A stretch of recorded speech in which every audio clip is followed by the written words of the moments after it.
یو خبره خپل پیس کې پورې غوټه کې دا به مې اجزانه التجای ګل سر رو رو لکه بیمار غږېدا د ګل سر رو رو لکه بیمار غږېدا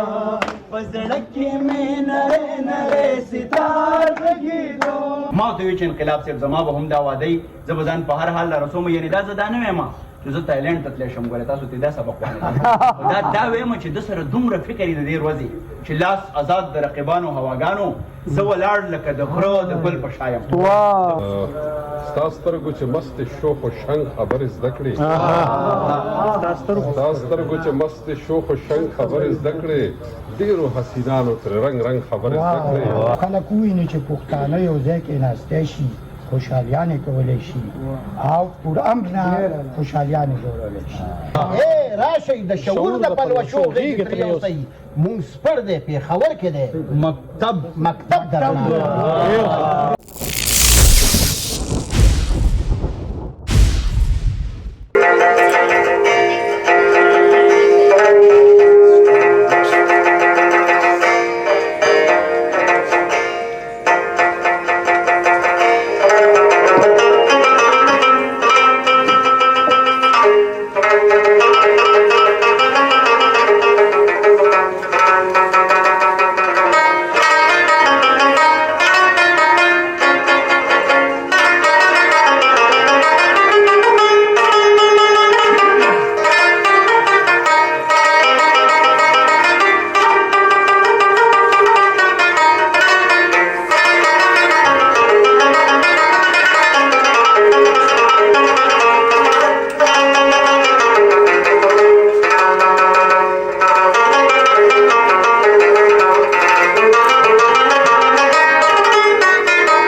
قدرمنو عزتمنو یور وایس ټي وي لندن دی او زه یم ستاسو صابر شاه صابر ستاسو باچاجي دا انقلاب یوسفزي سالګره کلیزه ده او نن دلته کې په ټیسټ اینډ ټرین لوی رسټورنټ چې په الحاج پلازا باندې د پاسه جوړ دی مونږه راغونډ شوي یو د پښتو د ادب د سر سټې لوی لوی لیکوال راغونډ شوي دي انقلاب یوسفزي دا ښکلی د سالګرې کیک پروګرام دی به کټ کېږي او بیا به د انقلاب صاحب شمع بلیږي د هغه ژوند دپاره به دواګانې کېږي مشران به د انقلاب صاحب په کار زیار او خدماتو باندې خبرې کېږي چونکې دا یو نوی غونتې پروګرام دی نو زما دا خواهش و چې یور وایس ټي وي لندن دپاره دا ریکارډ کوه او دا تاسو ته وښایم چې دلته کې اوس ژوند شروع دی پښتونخوا کې بمونه دماکې هنګامې تقریبا ختمې شوي دي دا زلمي راغونډ شوي دي ژوند دی خنداګانې دي خوشحالیانې دي لوی لوی خلک راغلي دي ډاکټر عباسي یوسف دی افسر افغان ډاکټر احمد علي عاجز او نور لوی لوی خلک راغلي دي د انقلاب صاحب په دې خوشحالۍ کې شامل شوي دي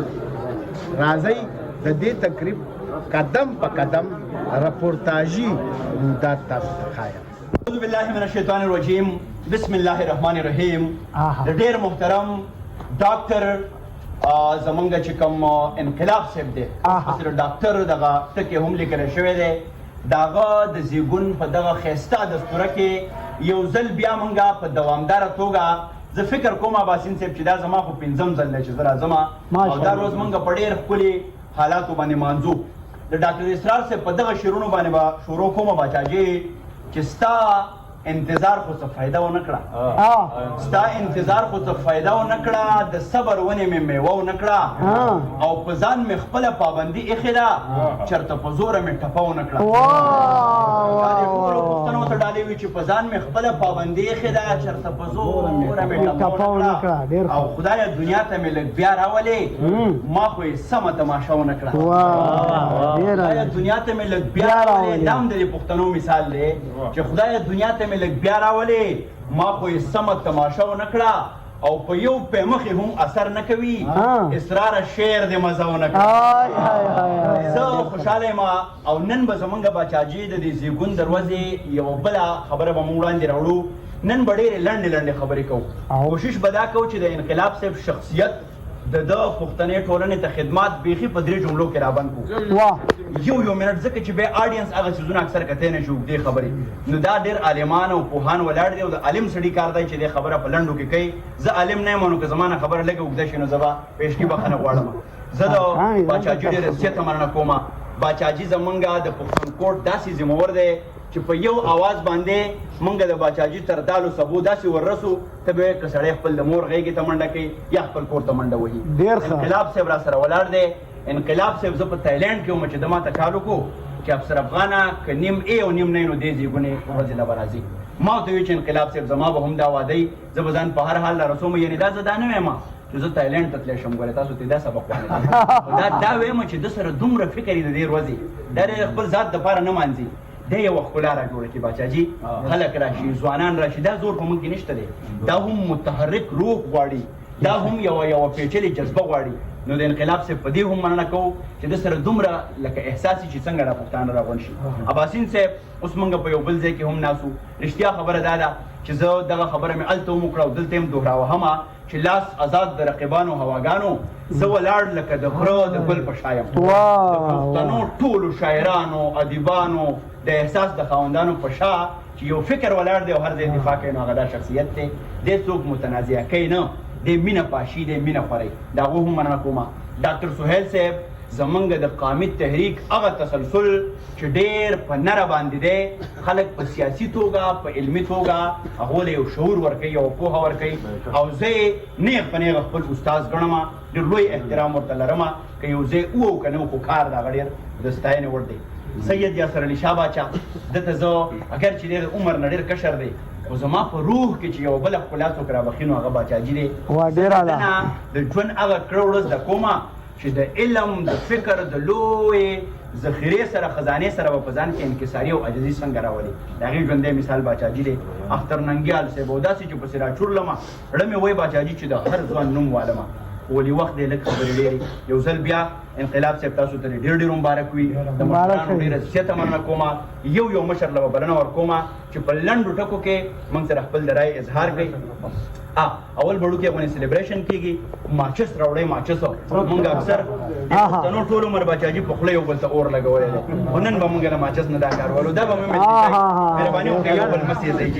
راځئ چې په شریکه باندې داسې یوه رڼا پیدا کړو چې د هغې نه ټول پیدا وکړو انقلاب صاحب یا به ما وړي یا به تا وړم راځئ چې ټول په شریکه داسې رڼا پیدا کړو چې د هغې نه ټول پښتانه دا لیدکۍ راواخلي او مخکې سفر وکړي نه چې موږ یو بل وسیزو کله کله به پښتنو ته م یوه خبره کوو باچاجي دا تیلی به دواړه په شریکه وهو ته هم لکه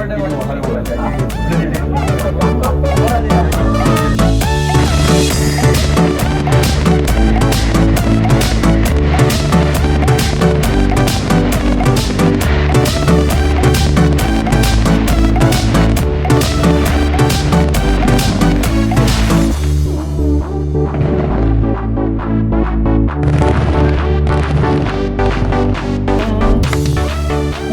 غوږوما چې غلی غلی یار غږېدو غوږوما چې غلی غلی یار غږېدو په زړه کې مې نری نری ستار غږېدو په زړه کې مې نری نری ستار غږېدو نری لاس وایي غوږوما چې غلی غلی یار غږېدو غوږوما چې غلی غلی یار غږېدو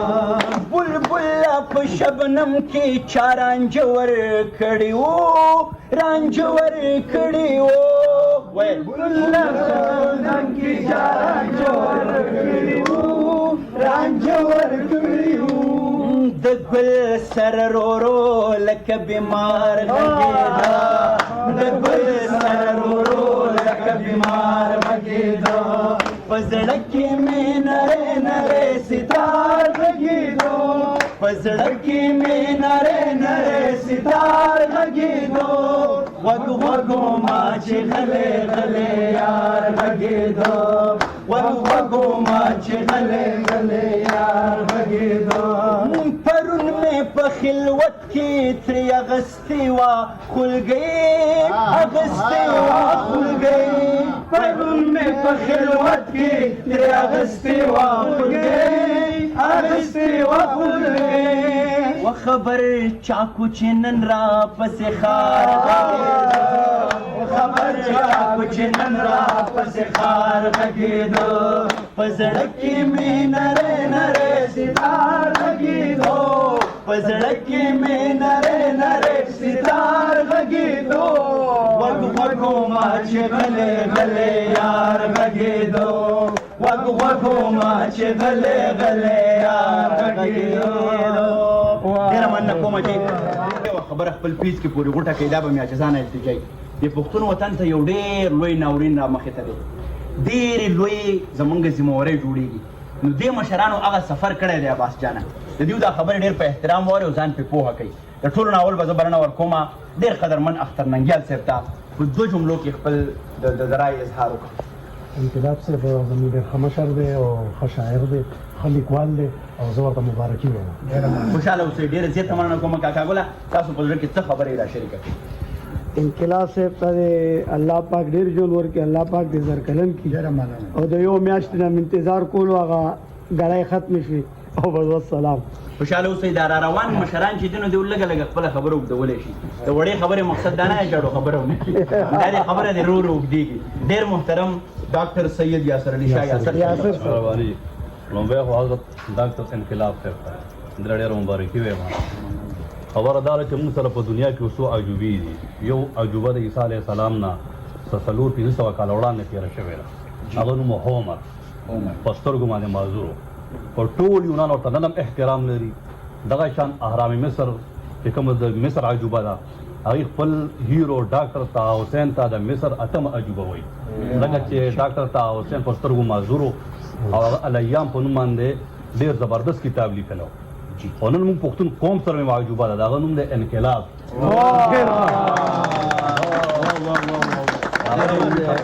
د هغه نوم دی انقلاب عجوبه په دې ده چې سترګې معذوره نابینا خو زړه سترګې بینا دي او په دې بینا سترګو باندې د پیجډي وکړه نو که دته موږ د پښتون قام عجوبه ونه وایو نو دا به بېننګي وي څنګه چې د یونان لپاره هومر عجوبه ده د مصر لپاره ډاکټر طه حسین عجوبه ده د پښتون قام لپاره ډاکټر انقلاب عجوبه ده قدرمنو رښتیا خبره دا ده د باچاجي د دې خبرې نه زه دا انګېرمه زمونږ باچا صاحب موږ پښتانه یو بل اون کوو نه که یو انقلاب راکې پیدا شي او هغه پوره سیسټم چیلنج کړي چې زه پی ایچ ډي کولی شم د بصارت د محرومتیا باوجود پوره سیسټم ورته وایي چې ته نشي کولی هغه پی ایچ ډي وکړي بیا هم دغه انقلاب صاحب ځای په ځای د روح موږ زخمي کړی دی د پسې موږ خبرې کړي دي په دې به خفه کېږو نه د ده حوصلې موږ ځای په ځای باندې په پڅو تبرګو په څټو څټو باندې والي دي د باچاجي دا خبره مې ډېره خوښه شوه راځئ چې داسې یو نظام را پیدا کړو چې یو بل اون کو انسان مکمل نشي کېدی there is always room for improvement موږ کې به کمی وي پر دې کمو مطلب دا نه دی چې د یوې غلطۍ په بنیاد موږ د انسان دومره کردار کشي وکړو چې هغه ښه څه کوي نو هغه هم بیا خلکو ته نه ښکاري باچاجي ډېره زیاته مننه کومه علمي خبرې دې وکړې غزل مومن صاحب وایي چې په تمام کلي کې یوه سترګه بېډاره نه وه شا پورې مخ نه و او د چا سره هنداره نه وه او زما تر سره کاڼي چا راوړل منکرې هوا زه ته قسم وخوره چې ستا ورسره لاره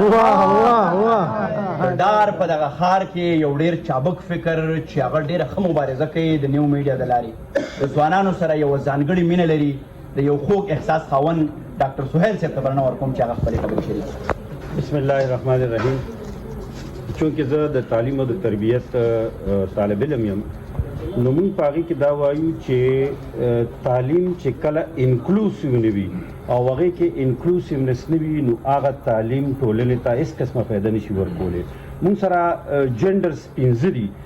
مونږ صرف د 2 لپاره د تعلیم تنظیم کوو، هغه 3 مونږ چې هغې کې ټرانسجنډر او دا نور دي هغه مونږ اګنور کړي دي. بیا په انکلوسیونس کې د ټولو نه غټ چې کوم دی سپیشل خلک چې ایجوکیشن کې ورته مونږ وایو، هغه خلک چې دي هغې د ژوند په دې تارونو کې د عامو خلکو سره پیلل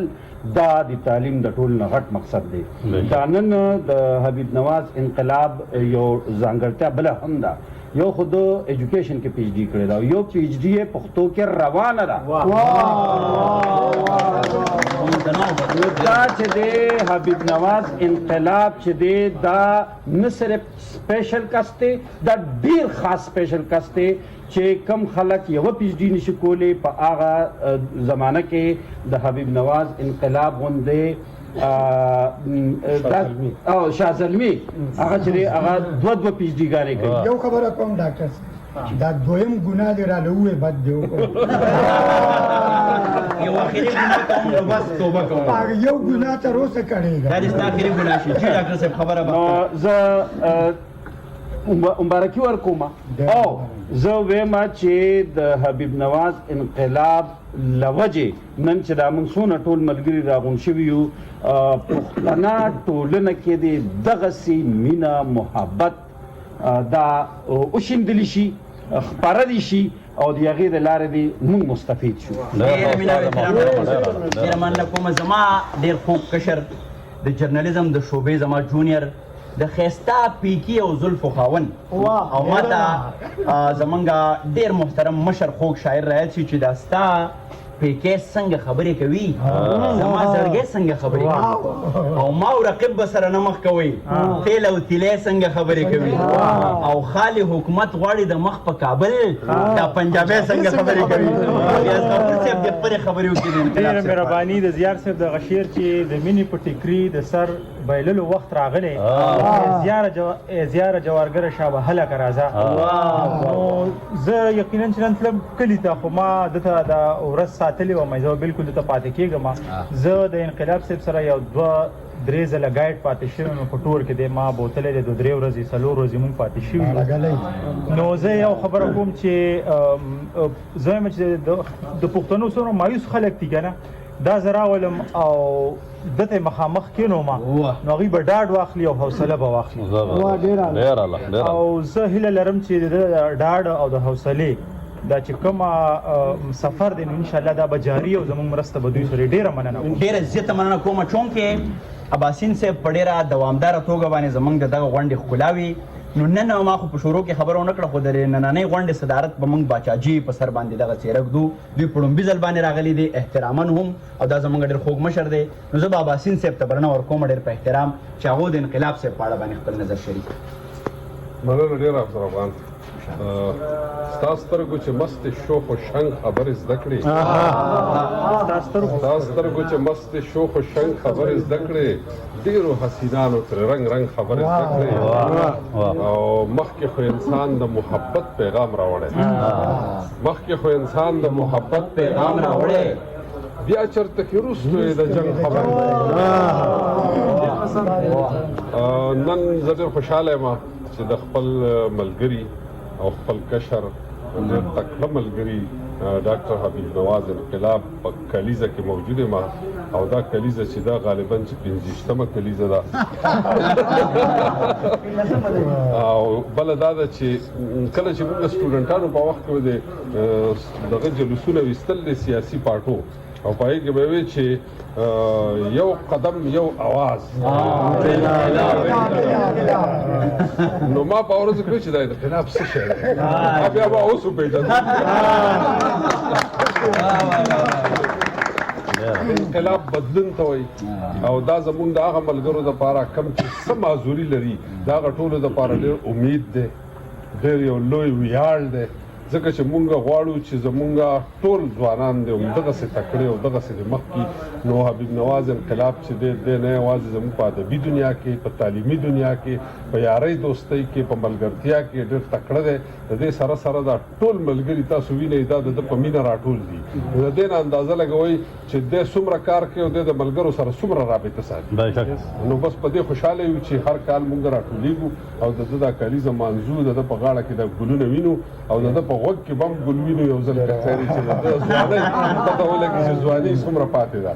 او الله دې ډېر مبارک کړي ټولو ملګرو ته ډېر مبارک شي بیا بیا به راځو که خیر بیا بیا به راځو ډېره مننه کومه وی ویل د زلفو مقبرې پلو مې وړي ګل چې په ډنډر راماتېده ویې خندل د انقلاب صاحب د دغه زلفو مقبرې ته به مونږ ګلونه وړو اباسین صاحب د دې خبره وکړه باچاجي د انقلاب صاحب د بصارت نه محرومتیا د په خپلو کارونو باندې په کړه وړه باندې په چابک خدمت باندې زموږ نه دومره هیره کړې ده چې ماړو د هغې ذکر ونه کړو یعنې اوس دا خبره موږ د ده د کمزورۍ په توګه باندې نه لو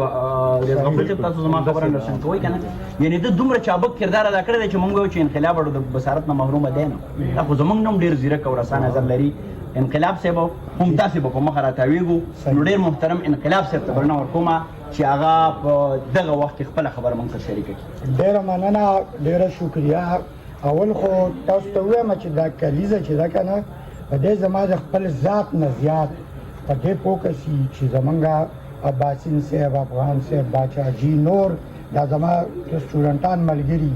دا راغون شي او خلک وویني چې پښتانه یو ځای کېناستی شي خوشحالیانې کولی شي او پر امر نه خوشحالیانې جوړولی شي زما د الله حاضر دی چې د خپل ذات نه زیات فوکس په دغې وي او ډېر خوشحاله یم چې په دې میشن کې زما سره تاسو ټول ملګري ډېر زیات تعاون کوئ زه په دې باندې ډېر زیات متاثره یم نو خبرې اوږدوم نه په دې موضوع به یو دوه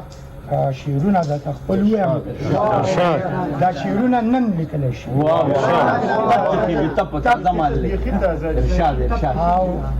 د یو ملګري هغه نوم اخیسته مې سکیپ کړو بېغمه شه دي شعرونه دې هر چا ته ورسي انقلاب صاحب نو هر خوا نغمه شوم رباب نور څه ته وایي هر خوا نغمه شوم رباب نور څه ته وایي مینه شوم کتاب نور څه ته وایي عباسین صاحب رباب نور څه ته وایي مینه شوم کتاب نور څه ته وایي او شانگله دا که خیبر ده سواد دیر که پیخور ده شانگله دا که خیبر ده سواد دیر که پیخور ده وارم یو ذکرو انقلاب نور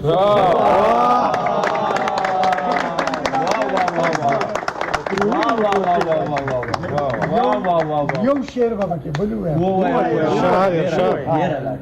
که رور زمونږ ورکېږي او غږ هم کولی نه شو رور زمونږ ورکېږي او غږ هم کولی نه شو میسینګ پرسن دي رور زمونږ ورکېږي او غږ هم کولی نه شو دوزخ نور څه وي عذاب نور څه ته نو ډېره مننه ځینې ملګري زما داسې دي چې په لومړي ځل راغلي دي لکه عبید یوسفزی دی دا ځای به چېرته ولاړ دی دوی ته په خیر وایم چې دا په اول ځل راغلی او راحیل نواز او ظهور نواز په لومړي ځل راغلي دي انشاءالله دوی به بیا راځي که خیر نو ډېره شکریه ستاسو د ټولو خوشحاله اوسئ انقلاب صاحب ستاسو هم ډېره مننه کومه زمونږ دا یو کار چې څوک په لومړي ځل راشي نو هغه بیا هر ځل دلته راځي فیرویل دلته نه دلته صرف ویلکم دی چې ژوندی وي انشاءالله او چې خدای خو دې څوک وژني نه خو ګمړي بیا هغه له موجوده واله جي باچاجي را سره ولاړ دی د نننۍ غونډې صدارت هم دې وکوي خلکه زما او د جانان خبره هغسې خلکه زما او د جانان خبره هغسې ده د شوګیرو او د هجران خبره هغسې ده او ما ورته ویل دادا دې څه وایي رضا شو که نه ویل یې نه که نه قربان خبره هغسې ده ستاسو په ډېر احترام کې باچاجي له بلنه ورکومه چې هغو خپلې خبرې موږ سره شریکې الله دې ستاسو د ټولو عزت وساتي اول د ټولو نه مخکې خو انقلاب صاحب ډېر زورور سړی دی او ډاکټر صاحب ډېر زورور په دې دی چې یو 2 غنټې مخکې ما ته وویل ما ویل کارونه مې دي ټول پرېږده او راځه او ټول مې پرېښول راغلم نو یو 2 شعرونه ویم د دې محفل مناسبت سره خپل یو 2 شعرونه راته رایاد شول قسم بدرته وخورما رب درناګانو قسم بدرته وخورما رب درناګانو مونږ ټول عمر لکړې دې طلب درناګانو اے راشي د شعور د پلوشو غیږ تر یو سي اے راشي د شعور د پلوشو غیږ تر یو سي مونږ سپر دې په خبر کې دې مکتب درناګانو دا محفل زه خو لومبې ځلوم او په اوچ زور ما د انقلاب صاحب زورم ولیدلو په اوچ زور یقینو کې د بلستنې نه راپاسېږي دا د ډېر زور دی تکړه سړی دی زورور سړی دی د ګلماش خلیل او د انقلاب صاحب مننه کوم ډاکټر صاحب عباسین یوسفزی زما چې څومره خیال دی ډېر قابل احترام زما ډېر قابل احترام دی ما دا زړه کې فیصله وکړه چې ډاکټر عباسین یوسفزی چېرته یې زه بالکې په صدارتي کورسۍ نه کړي دا ما فیصله کړې وه دا ما فیصله کم از کم صابر شاه صابر به په صدارتي کورسۍ هلتې نه کړي چېرته چې ډاکټر عباسین اوس دغه بانم دارنګې جوړه کړه چې لږ نوښت پکې راولي نو بس نوښت ستاسو افغان صاحب سمې یو میسج کې لیکلي وو چې ته زما په دې خوښ یې چې ته پښتون هنرمند دی او په پښتو مین هنرمند دی هنرمندان خو ډېر دي په پښتو ژبه او په پښتو سازونو پیسې هر څوک ګټي خو د هغې بچو له پښتو کور کې قدرمنو یو خوا ستاسو هلکان دي زمونږ یو د ټول نه لوی تحریک زما او د ډاکټر صاحب مونږ ټول عمر د دې پریس مخې ته مو ډاکټر صاحب چغې وهلي دي د الکتوب نه دا چغې مونږ وهلي دي چې دا پښتو د درباري شي او سرکاري شي یو څو بوډاګان هم راسره دا چغې وایي نو تاسو چې را څومره ډېرې زه خو یم چې دومره پښتانه پښتو ته راغل بس پښتو به بیا درباري کېږي او سرکاري کېږي نو د دې پښتون دا چې کوم پښتون دی یو بل د ما په افغان کې زه ډېر مین یم دا تخلص د زما په دې خوښ دی او بل دا چې د ذات کې پښتو دننه ده د کور نومونه د پښتو دي په دې مې سره خوښ دی خو قرضدار یم ګوره نه یم قرضدار یم چې پیسې به رانه غواړي نو ډاکټر صاحب عباسین یوسفزي چې کوم تحریک د پښتو د ژوند بقا او ښایست لپاره شروع کړی زه یم چې هغه تحریک کې تاسو هم شامل شئ او د دې ژبې د ژوند بقا او ښایست لپاره که د انقلاب صاحب اخري خبرې دا کومه که د انقلاب صاحب پوره ژوند تاسو مطالعه کول غواړئ نو د یور وایس ټي وي لندن هغه انټرویو ګورئ کومه انټرویو چې انقلاب صاحب سره ما کړې ده بس تاسو ته به د ټول ژوند د الف نه تر ي پته ولګي الله دې ستاسو ټول عزت او یو کوکا چا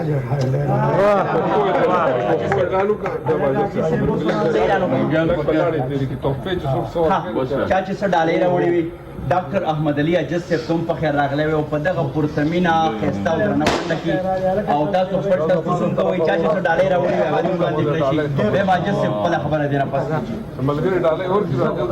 دا زما ډالۍ دا عباسي صاحب ډالۍ ده او دا ډالۍ تر ما د پښتو یو کار دی